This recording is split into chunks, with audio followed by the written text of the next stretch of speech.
we're going, Pika? Okay. I'm gonna go right to sleep already. You were sleeping at the game.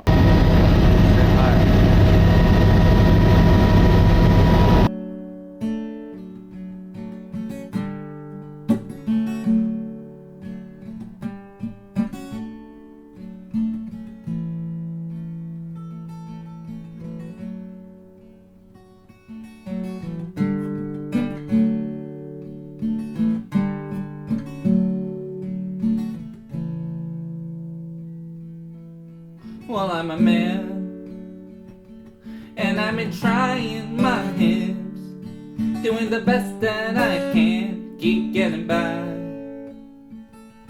But I fell alone, and all my closets got bones, with only half of them known, they're falling out.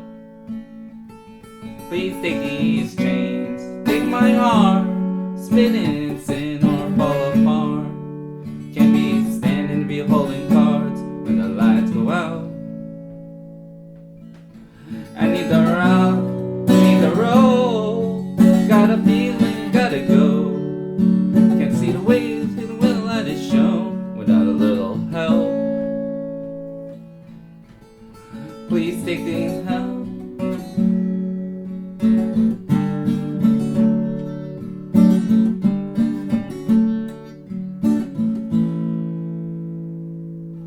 Well, I got a son, and after all that I've done, probably should have been shunned. I stand tall. Well, he used to say, well, Daddy, why don't you pray? Though my spirit's afraid, I'm pulling through. Please take these chains, take my heart, spin in sin or fall apart. Can't be standing to be holding cards when the lights go out.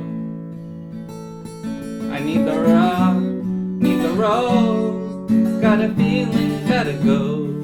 Can't see where the light is shown with a little help. Please take my help.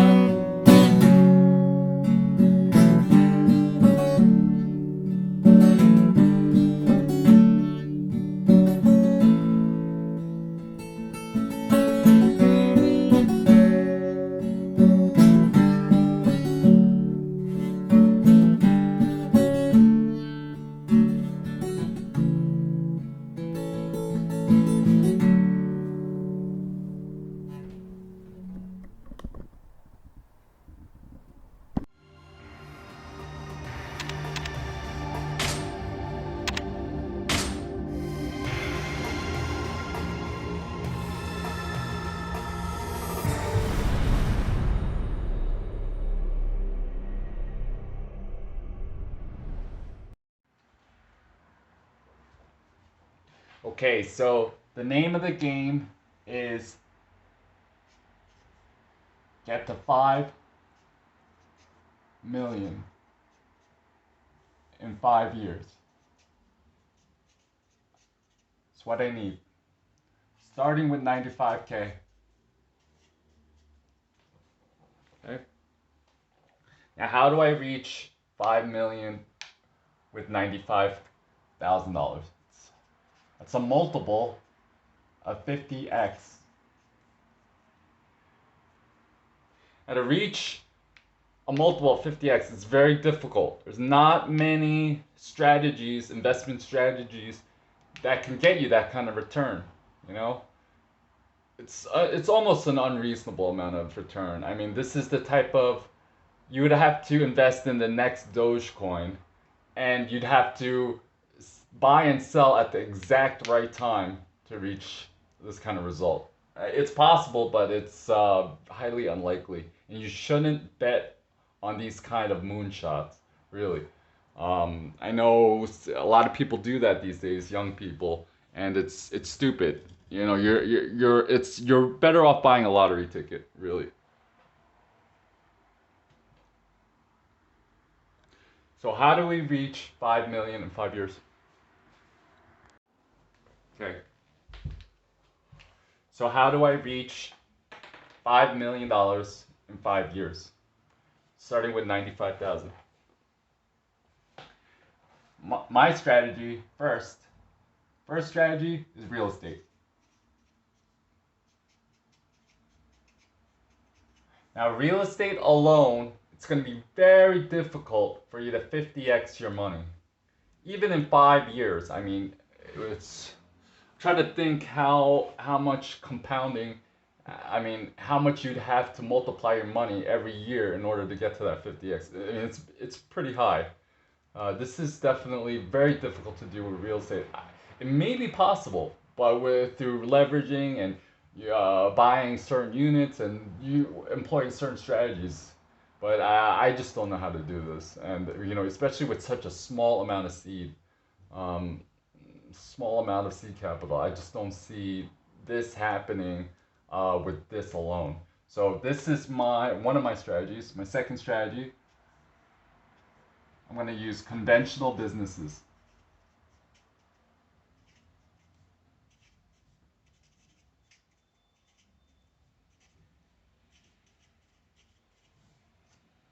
Like, by conventional, I mean things like restaurants,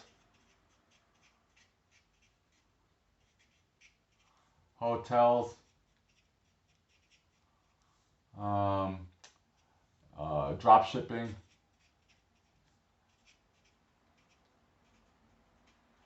any kind of business like that. I would call a conventional business. Okay. Yeah.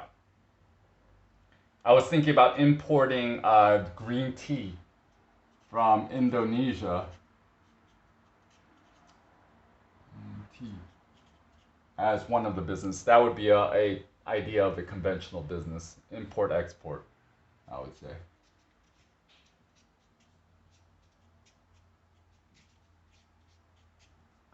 Now, last strategy I will employ is tech businesses.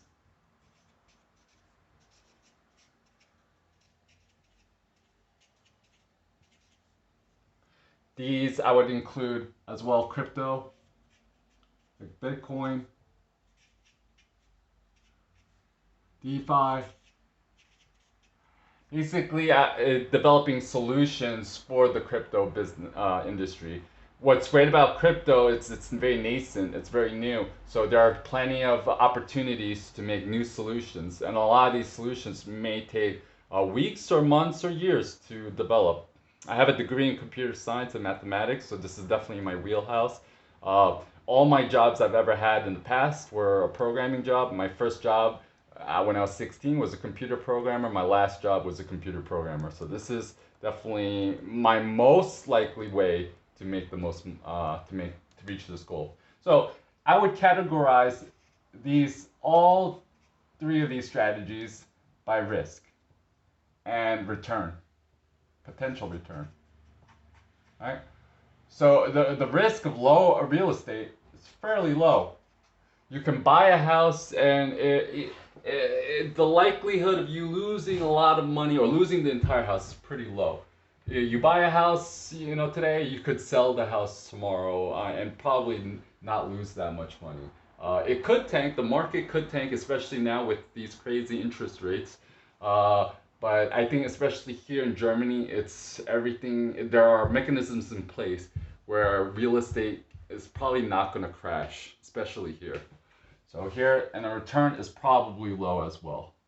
Of course, there's ways to mitigate this to increase your return, and we're going to talk about that. Sweat equity, or ways to get the maximum amount of return. We're going to use those strategies to increase it.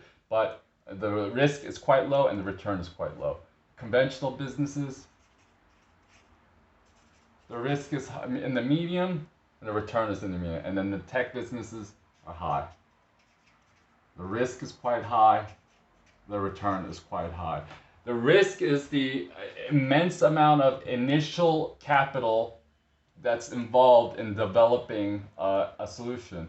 In the embedded systems business, we call that the non-recurring engineering costs.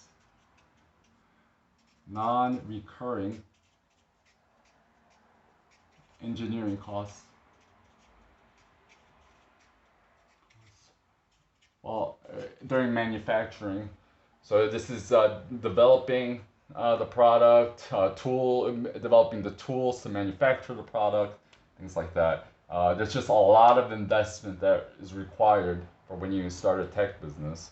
That's why if you are a team of engineers, it's great to start a tech business, a startup, because you're not paying for those costs. Because amongst your friends, say you're a bunch of 5 kids that met in computer science class in college, most of the expenses is in the development. It's the labor of making your technological solution or the non-recurring engineering costs. So if you have sweat equity in terms of programmers, this is ideal. I mean, you're going to get the highest return in tech businesses in the high risk stuff, but you got to pay for pay to play by getting engineers, by paying for those engineers. And engineers are quite expensive.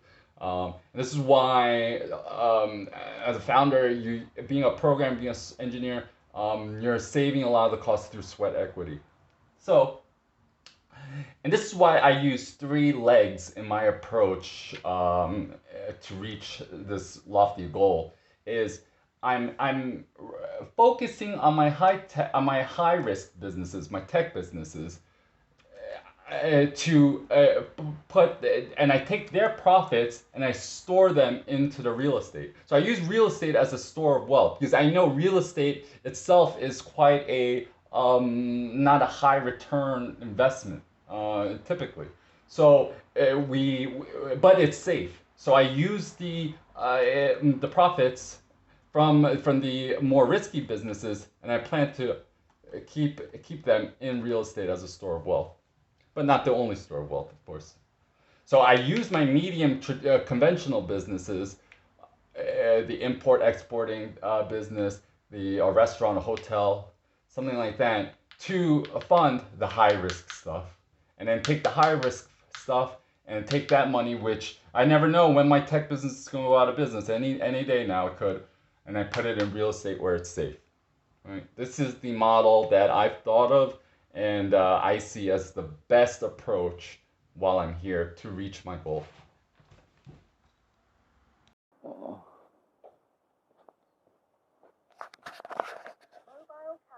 We're in Berlin right now.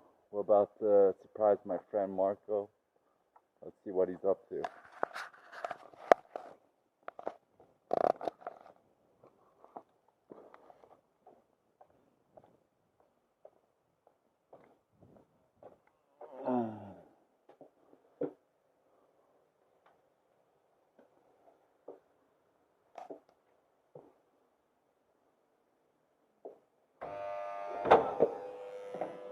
What up, Marco? What's up? What's up? What up, bro? Hey. You got a nice new clinger. Cleaner? I mean, your ringer. Oh, yeah. Marco, what did I just buy? An apartment building? That's right.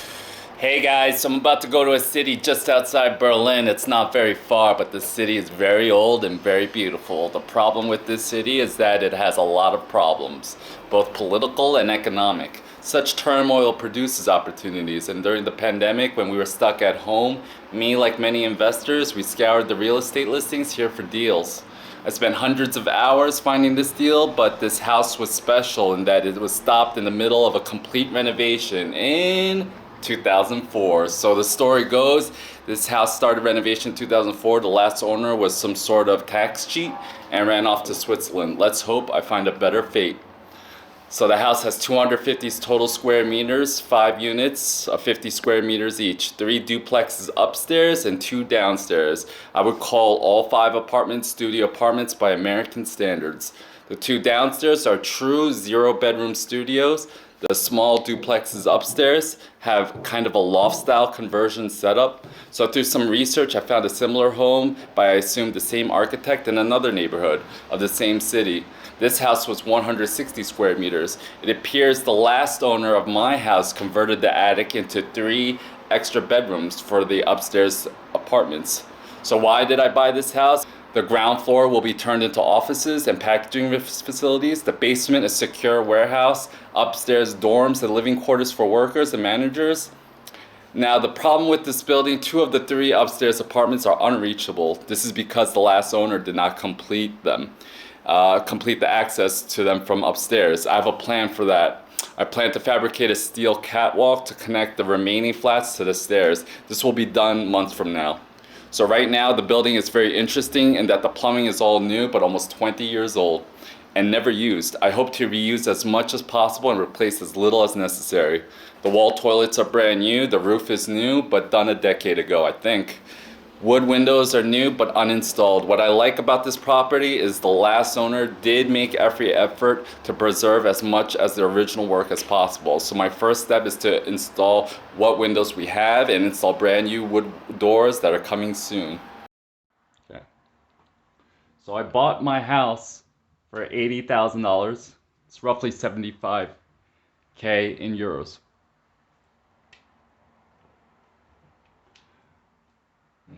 And I have 5 apartments.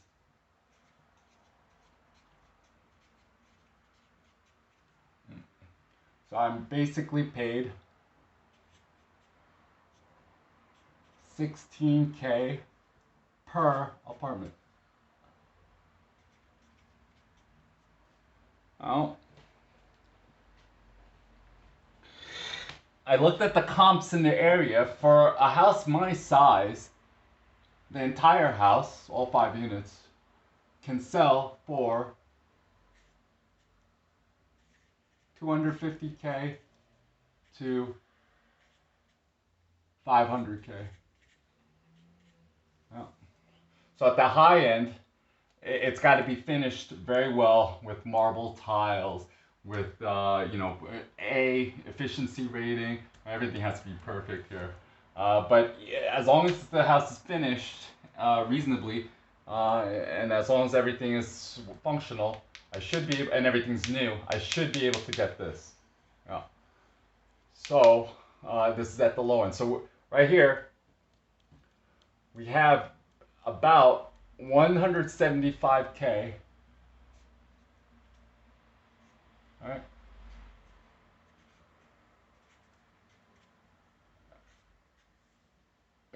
175K of spread between the purchase price and what I should be able to expect to get. If I sell the house, of course. I might not even sell it. So, so I have this much money to play with. But of course, the more money I buy, the more I spend on materials and labor, and the more I'm going to eat out at this profit. So I'm expecting to budget roughly 50K to 80K in materials.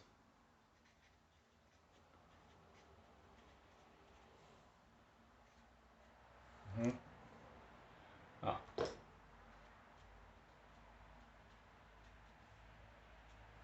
Okay. And labor, I do myself. We're friends. I do with friends. So I save as much money as I can on the labor. This is the sweat equity part. At least for the first house. Maybe in the second or third or subsequent houses, I will start hiring teams and I will start building a team. So I don't have to do the labor myself. But I also have to learn the trade as well. I have to learn how to be a carpenter, be a mason, be a plumber, be an electrician, just the basics of these things in order for me to be a more effective manager and a better property developer and a better architect. So in order for me to do that, I'm going to learn these traits myself and do this house mostly entirely myself. So if I spend 50 to 80K on the materials, say on the best end, on the good end, I only spend 50,000. So now I'm in 50,000 plus 75,000, it's 125,000 for a potential profit here at 125K. Oh. Right. So this is the low end of my profit potential if I only spend this much. I mean, reasonably, I don't think I'm going to only spend this much. But I mean, it's possible. It's definitely doable, but I don't think it's reasonable. So unless now, so the profit potential. Say I make 500. Say I get the sale price of 500K, and I spend the least amount as well. I only spend 50K, so 125K. I make a profit of 375K. This is the possible profit potential I have. So within this range, it's a huge range, and this is why. I mean, I'm not 100% sure what I'm doing. I mean, I'm gonna learn a lot when I do this, but we'll figure it out. So if I get the rent, if I rent the apartments out, I could potentially get 300 euros per flat for a potential of 1,500 euros for the whole per month. If I get 1,500 euros per month, I can then, after a year, I could probably leverage and get equity out of the house, cash, so that I could buy other houses. So my plan is to buy another house like this, another multifamily apartment building, ideally 5 to 10 to 20, 30 units per building. I'd like to buy one of those every year or every 2 years in order to reach my $5 million goal. So, yeah. So, yeah, this is the first house. In order to do this math, you have to look at the comparables, the comps in their area. And that's how I figured out these numbers. Then I determined how much I'm probably going to be having to spend on materials alone, then the labor as well, and other expenses. And then that's how you determine your purchase price, what to offer. Because the listed price of the house was 100K. Right? And the seller was a professional investor. So I mean, he wasn't just some guy on the street. He was a guy who only does real estate. As the developer. That's the kind of person you would buy a half developed house anyway. I mean, you're not gonna buy that from just a guy on the street probably.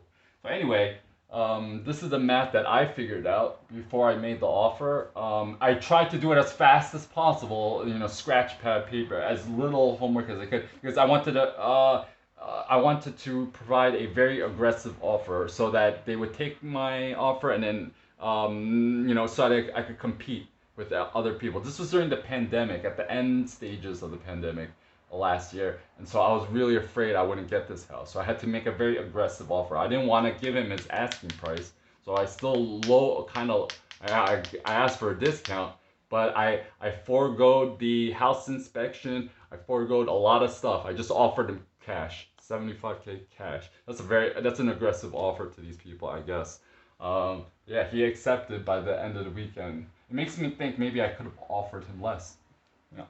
But this is the math that I figured out for the first house, and I plan to use a similar math to for the next apartment, for the next house. I mean, yeah. In front of this McDonald's, everyone. Hiring all shifts. Managers $16.50 an hour, crew $13.50 an hour. Now, lots of people have made a big deal about how wages are going up in America right now, but $13.50 an hour is not going to cut it here in Bradenton, Florida anymore, because the rents are over $2,000 a month, and the typical house now costs almost $400,000. You get paid for what you're worth. That's why you can't waste your life and waste your time. If you're only worth working at McDonald's, you're only going to get $13.50 an hour, make $2,000 a month, and you're not going to be able to live that well. That's a fact of life.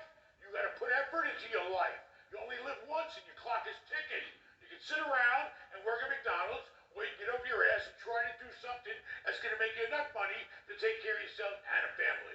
So why am I making this YouTube channel documenting my entire entrepreneurial experience here? Yeah, for a long time I really wanted to document my entrepreneurial journey here in Germany. The reason why I wanted to do this was because on YouTube, we have this plethora of YouTube scammers and gurus that have proliferated since the pandemic. Talking about your Andrew Tates, your Iman Gadzis, your to a lesser extent Meet Kevin's, and there's just YouTube has become recently a cesspit of bad business advice.